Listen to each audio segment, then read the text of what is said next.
Habari, mimi ni Daktari Haripriya. Ninatoka idara ya tiba, hospitali kuu ya Apollo, Greens Road. Leo nitazungumza nanyi kuhusu chanjo kwa watu wazima. Kwa nini chanjo kwa watu wazima ni muhimu? Chanjo kwa watu wazima kwanza huzuia vifo, huzuia kulazwa hospitalini na pia hupunguza mzigo wa gharama za huduma ya afya kwa nchi. Basi, hebu tuanze na chanjo ya mafua. Chanjo ya mafua ni kitu ambacho sisi sote kama watu wazima tunapaswa kuchukua kila mwaka, hasa wakati wa msimu wa vuli. Kwa hiyo, labda kuanzia Agosti hadi Septemba ndiyo msimu mzuri kwa sisi sote kupata chanjo ya mafua ya kila mwaka.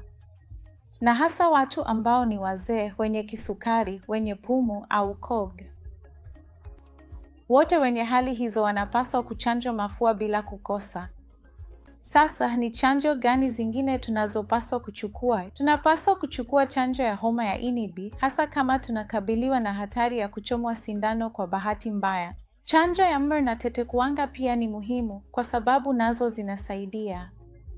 Unavyozidi kuzeeka na ukapata tetekuwanga, inaweza kuwa kwanza kuharibu muonekano wa ngozi na pia inaweza kuwa hatari kwa maisha kama kinga yako ya mwili iko chini.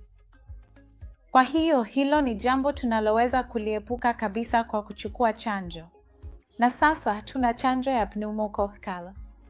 Kuna aina mbili za chanjo hizi ambazo tena, kama una pumu, una COPD, au una hali yoyote inayodhoofisha kinga ya mwili, unapaswa kuchukua ili kujikinga na nimonia ya pneumococcal. Na kuna chanjo mpya ya ukanda wa moto, inaitwa chanjo ya Shingrix, ambayo watu wote wazima wenye umri zaidi ya miaka 65 wanapaswa kuchukua. Kwa hiyo, tafadhali hakikisha unachukua dozi zako za chanjo.